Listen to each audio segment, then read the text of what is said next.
back to Heinous Beliefs, the podcast where we break down true crime cases fueled by extreme beliefs, blind faith, and dangerous delusions. I'm your host, and my name is Ria, and I'm so glad that you guys are here for another episode. Thank you so much for tuning back in. This is episode 4, and I can't wait to dive into today's case with you guys. If you're new here to the show, welcome. It's a great place to be. It's great to have you here. Be sure to check out the first 3 episodes when you get a chance. And if you've been here since day one, thank you so much. What's up? How are you? I hope you've been enjoying the podcast so far. Before we dive into today's case, though, let me take a moment to explain what this podcast is all about. Each week, we're going to unravel some of the most shocking crimes committed in the name of faith, beliefs, or misguided ideologies. Now, let me be clear. This is not about bashing religion or spirituality. Faith is a deeply personal thing, and for many people, it's a source of strength.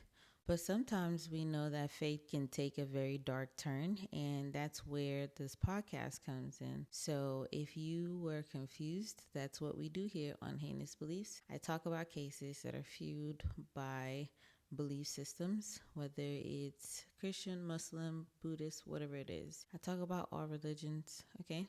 No one's special. Thank you, though, for the feedback. I appreciate it.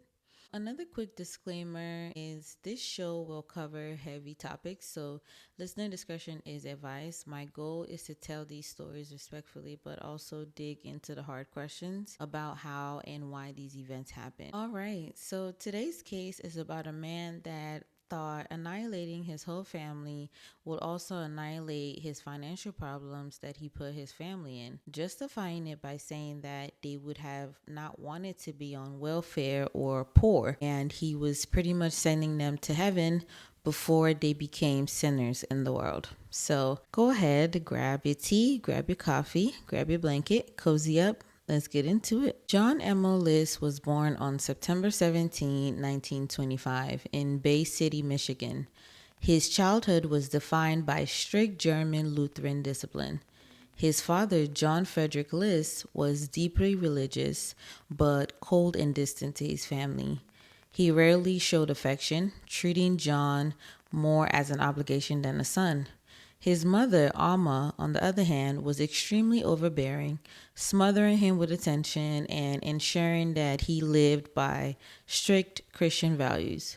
He wasn't allowed to play outside much, so his social development was stunted as a result.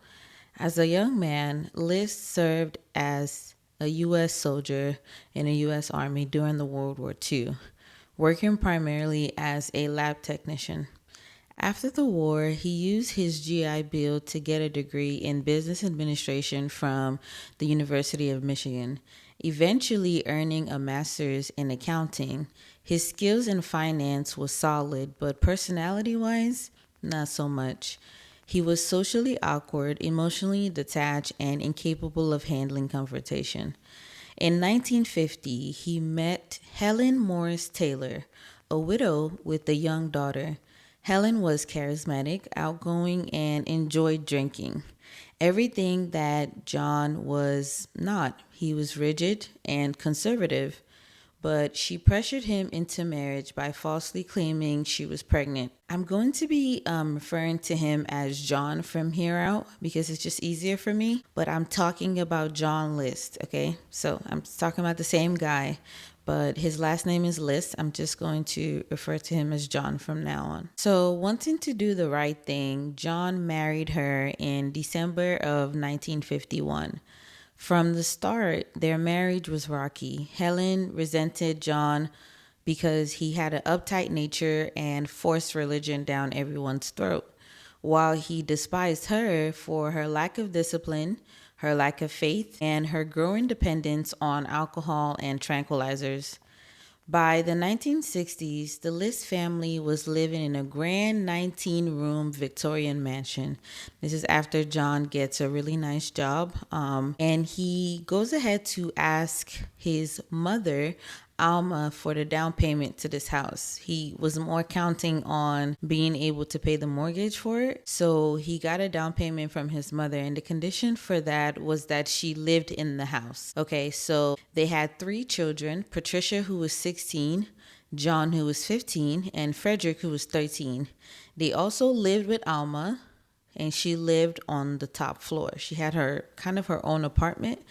To outsiders, they seemed like the perfect suburban family: churchgoers, well mannered children, and devoted father. But behind closed doors, the pressure was building. By 1971, John lost that job I was telling you guys about. Instead of telling his wife and his family that he didn't have the job anymore and he couldn't afford the life that he had anymore, every morning John would pretend to go to work. Instead, he was secretly spending hours at the train station reading newspapers. He was drowning in debt, falling behind on his mortgage, and borrowing from his mother. And when I say borrowing, he was taking money from his mother's bank account without her knowledge.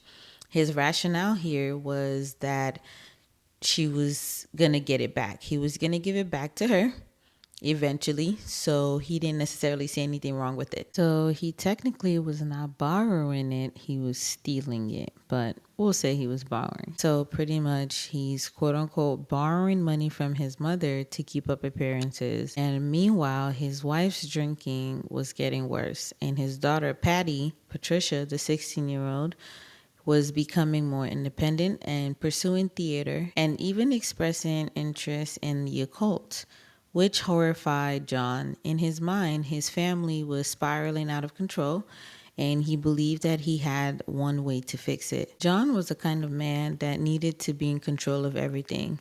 The minute things started slipping through his fingers, he completely lost it. Losing his job was the first domino to fall, but really what broke him was the weight of his own expectations. He had spent his whole life believing that he was supposed to be this respected provider, a devoted husband, and a godly man, but reality hit him hard. His bank account was empty, his marriage was miserable, and his kids were turning into people that he did not want them to be. Helen was also battling syphilis. She didn't necessarily tell anyone that she had syphilis. When John asked her why she was so sick, she said she had malaria. And in that time, they used to give people malaria to fight off syphilis. She had syphilis from her ex-husband, and she was pretty much like all over the place. She stopped going to church. She told John to tell them to take her name off of the congregation because John told her that, an elder wanted to talk to her, and that set her off. And she said, make sure that they're taking my name off because I don't want to go to church anymore. So she stopped going to church. She was drinking all the time, and she was constantly tearing into John for not being man enough to take care of their family. Meanwhile, Patricia, like I said earlier, was wanting to be in theater. She wanted to, research the occult. She was a teenager. She wanted to learn new things. Even his youngest son, Frederick, was starting to show signs of independence, slipping further and further away from the tight grip that John had on his household. And then comes the religious guilt. John had spent his entire life in the Lutheran church, soaking up this idea that a man's job was to provide, protect, and keep his family together, no matter what. But now, all he was doing was failing at that. His pride wouldn't let him imagine his family struggling in poverty, on welfare, or anything like that. There was only one way to save them: send them to heaven before they could suffer in this world. John made up his mind. He wasn't only going to kill his family, he was going to erase them. He was going to file bankruptcy on his family. He was going to wipe out his debt. He plotted every little detail, making sure that there were no loose ends, no slip-ups, no last-minute rescues, nothing like that. What happened next would become one of the most cold-blooded, calculated family annihilations in true crime history. In his mind, his family was spiraling out of control, and he believed that the only way to fix everything was to get rid of them. This wasn't some kind of crime of passion. He was meticulous about this. John spent weeks preparing. 2 months before the murders, he applied for a gun permit, claiming that it was for home protection. In reality, he was going to use that weapon to commit the murders. He also cut off all possible ways for someone to communicate or check in. He stopped the mail, he canceled deliveries, and he told his kids' school that they would be on vacation. The gun permit was taking a little longer than he thought, so then he realizes that he already has guns in his home. So why not just use those? He couldn't wait anymore. On the morning of November 9th, John went about his day like nothing was happening, nothing was wrong. He sent his children off to school and he made himself some coffee and then went to work, quote unquote, right? Because he doesn't have a job, right?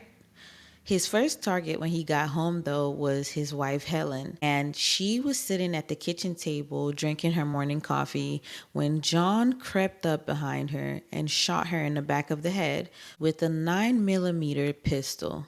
She died instantly. Without hesitation, he walked upstairs to his 85-year-old mother's room, Alma. Was in her kitchen when he walks up to her, and because she heard the commotion downstairs, she asks him what the noise was about, but he brushes her off. When she turns her back, John tries to shoot her, but he misses. When she turns around again to try to ask him, like, what are you doing? He shoots her in the left eye. Unlike everybody else, he did not want to move his mother downstairs because she was too heavy. He wrote in his confession letter, "Mother is in the attic. She's too heavy to move." Yeah, and then he waited. One by one, his children come home from school completely unaware that their family had already been slaughtered inside of their own house. Patty, his 16-year-old daughter, was the first to arrive. Before she could even register that something was off, her father shot her in the head at close range. Shortly after, Fred, his 13-year-old son, walked in and suffered the same fate. So Fred was 13, like I said earlier, and he was running in the house to go feed the fish. They had a lot of fish tanks in their home, and Fred had forgot to feed the fish that morning. And this little boy was running in the house, ignorant of what his father was, about to do to him. And he runs in the house, and his father just shoots him in the head. He died instantly. John dragged both of their bodies, Patricia and Fred. He drags them to the ballroom, also drags Helen as well. He drags all three bodies to the ballroom. The scene was just eerily orderly. When you see the pictures, it just looks like he wanted to make it look good, and the way he arranged the bodies just didn't make any sense. Then John waits for his 15-year-old son, John Jr., but unlike others, John Jr. fought back. So John Jr. was, he's a little bigger. He's a teenager, right? So when he got home, he didn't necessarily realize what was happening at first. And John, his father, didn't outright shoot him like everybody else. He realizes that his father is pointing a gun at him. He just, happens to look behind him while John is pointing a gun at him, and he runs. But John was able to shoot him in the back, so he falls down and tries to crawl away. But this angers John so much that he shoots him in the head, okay? And after that, John Jr. somehow is still alive and still showing signs of life. This angers John some more. He goes and gets the other weapon. First of all, empties the weapon that he had at first on his son. He fires the rest of those rounds, and then the new weapon that he went to go get also empties that weapon on his son. That's how we have 10 bullets. Okay, so he was that upset that his son was fighting back. And even in the confession letter, he mentions that John Jr. took a little longer to execute because he fought back. And I don't know how a father is able to say that about his son, but actually I do know how, in Jesus' name. So, yeah, after making sure that every member of his family was dead, John calmly cleaned up the house. He arranged the bodies in the ballroom, carefully covering their faces with towels, as if that somehow gave them dignity in death. Then he turned the intercom system, blasting eerie church organ music throughout the house, setting the scene for his final act before disappearing into thin air. But the most haunting part, he left behind a 5-page confession letter addressing his pastor, Reverend Eugene. I don't know how you say his name. It's spelled Rehwin, Kel. And here's a little bit from that letter. Dear Pastor Rerewinkle, I'm sorry to add this burden onto you, but after much thought, prayer, and struggle, I have come to the conclusion that this is the only way. Life has become unmanageable, and I see no other path that allows my family to be saved. The world is growing more wicked by the day, and financial ruin only adds to my worries. I cannot bear the thought of my family living in poverty or falling further from God's grace. Helen has suffered for years, both physically and spiritually. Her illness has taken everything from her, and she has turned further away from the faith. My children are slipping into sin, becoming absorbed in a world that no longer respects the will of God. I have prayed for guidance, for mercy, but I have received no answer. I must act to protect them before it's too late. I know that taking a life is considered a sin, but I truly believe that by doing this, I'm securing their place in heaven. I have taken every step to ensure that their deaths were as painless as possible. John Jr. put up a fight, but it was short. I have prayed for their souls, and I trust that the Lord will understand my actions. I have also prayed for my own forgiveness, though I do not expect to receive it in this life. Mother is in the attic. She was too heavy to move. Please make sure that they are buried properly with dignity and that they receive a Christian farewell. I trust you will understand why I have done this. I did what I thought was necessary for their eternal salvation. Sincerely, John Emil List. After writing this, John had dinner, went to bed in the same house with his family's dead bodies, right? And the next morning, he turned the heat down, he turned the thermostat down, and left the lights on and disappeared. For 18 years, John vanished. This man straight up erased himself. He took on a new identity, Robert P. Clark, moved to Denver, and started all over. He got a job as an accountant at a local firm, and he pretty much blended in. No one suspected that he was a serial killer. But John wasn't just laying low. He built a whole life for himself. He married a woman named Doris Miller in 1985, a devout Christian who had no idea that she was sharing her home with a mass murderer. He attended St. Paul's Lutheran Church regularly, even serving on the financial council. John was meticulous about maintaining his new persona, avoiding close relationships apart from his wife, and always keeping his emotions in check. Nobody suspected that beneath those glasses was a serial killer, a mass murderer. John had done his research though before he disappeared.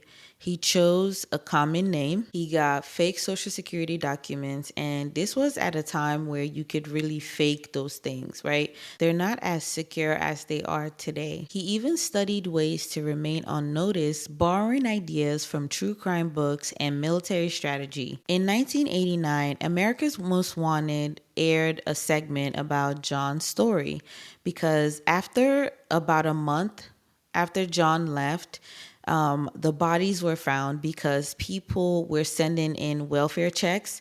The neighbors were concerned. They wanted to know why the lights were on. They were even burning out.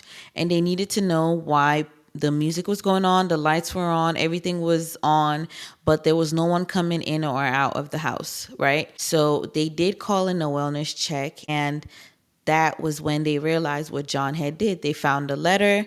They realized that he had killed his whole family, and they were looking for him all 18 years. So in 1989, America's Most Wanted aired a segment on the case featuring a forensic sculptor created by Frank Bender, a renowned forensic artist.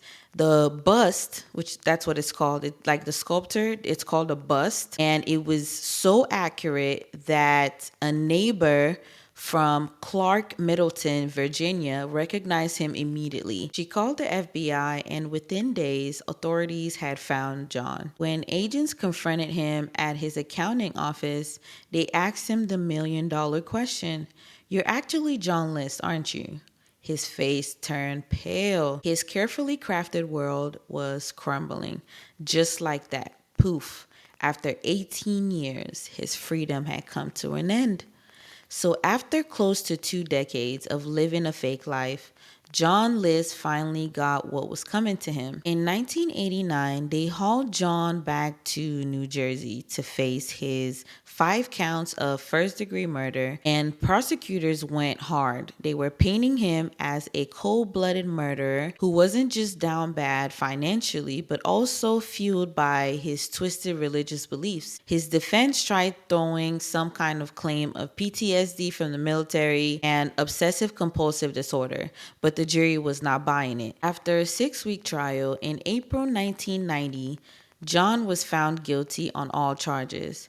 The judge did not sugarcoat his words. He straight up called John's actions cold-blooded and beyond comprehension. The judge threw the book at him, hitting him with 5 consecutive life sentences, no chance of parole, no do-overs. Even behind bars, John stayed as delusional as ever. In 2002, interview with Connie Chung for ABC's Downtown, he sat down to talk about the murders, and let me tell you, it was, I mean, people exist, okay? There's some people in this world, okay?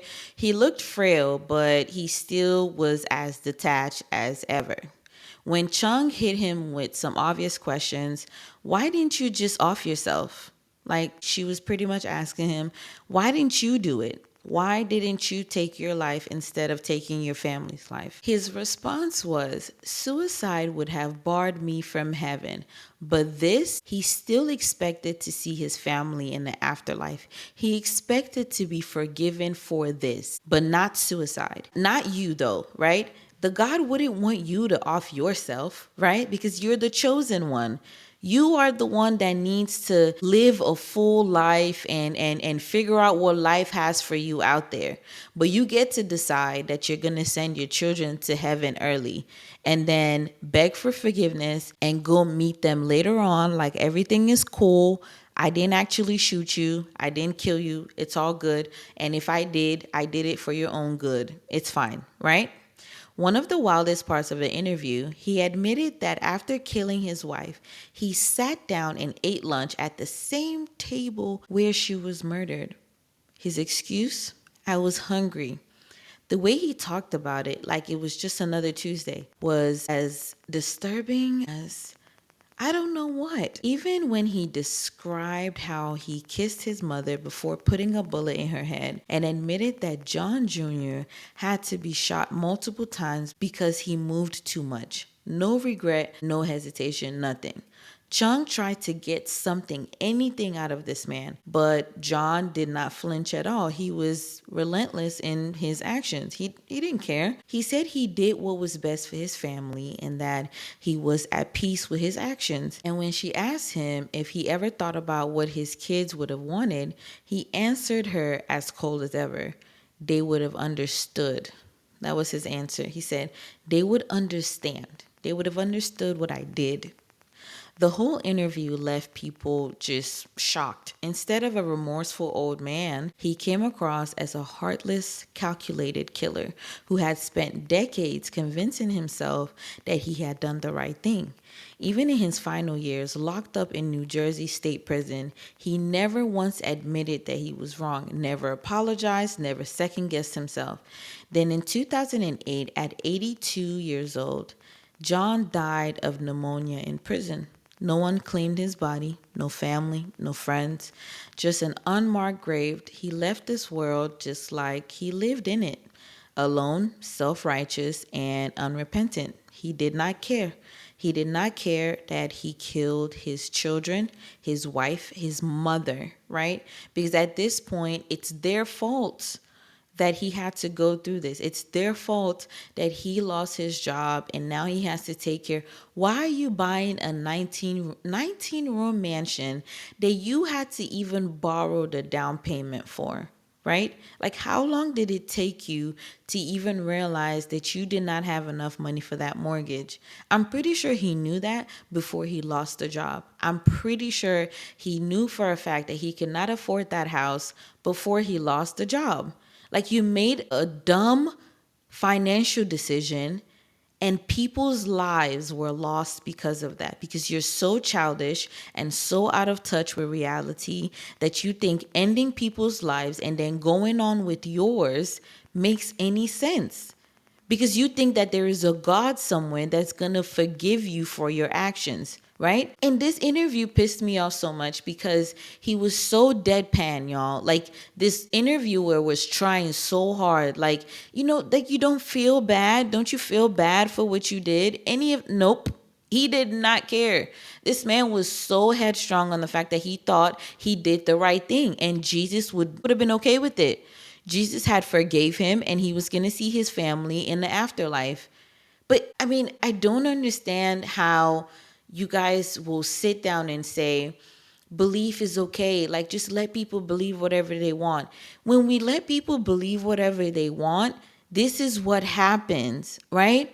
Why don't we deal with reality? Why don't we tell people to deal with reality, deal with your financial troubles, deal with what's actually happening right now? How did you get there? How did you get there financially where you are now responsible for a 19-room mansion? That was an estate.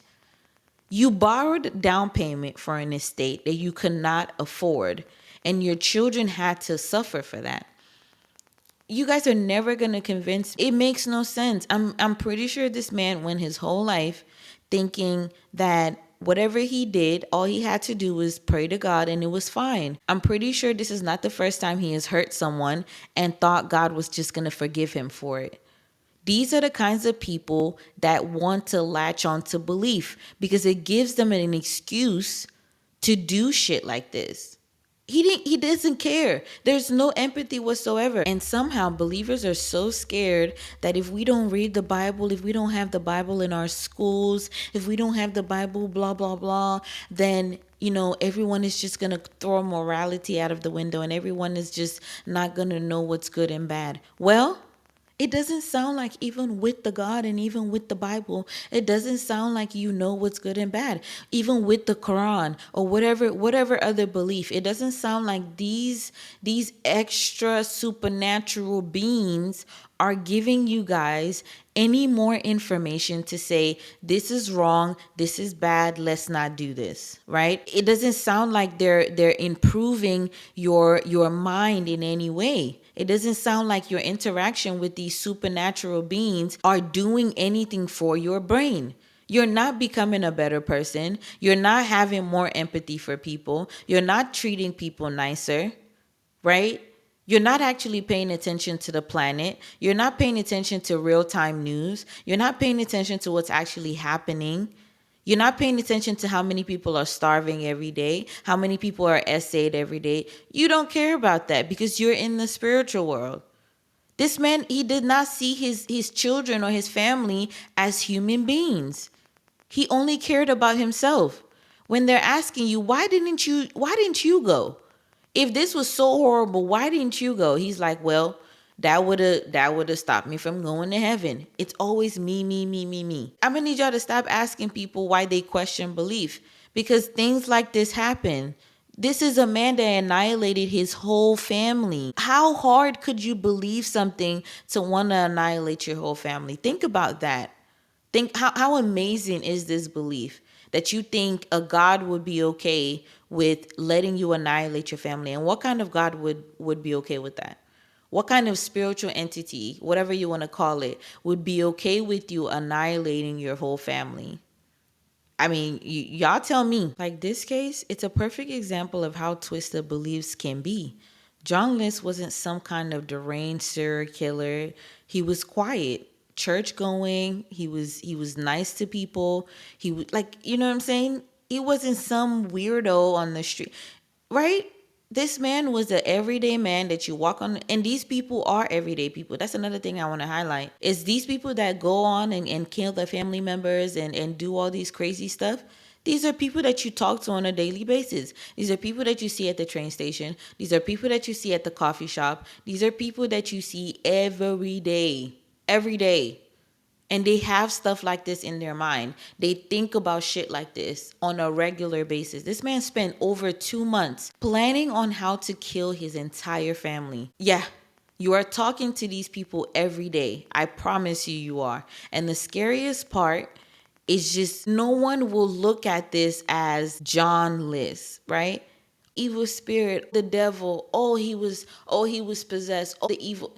This was a man that just wanted to off his family and start over, and he used belief to do that. He used belief to do that. And guess what? There's a verse in the Bible that backs him up. There's a verse in the Bible that says if your family were to try to move you away from God, if your family were not, as devoted as you, moving you away from God, or even suggesting that you serve another God, you are to be the first one to strike them. I mean, at the end of the day, I don't know why we keep acting like people are somehow perverting the belief, but it says it in there.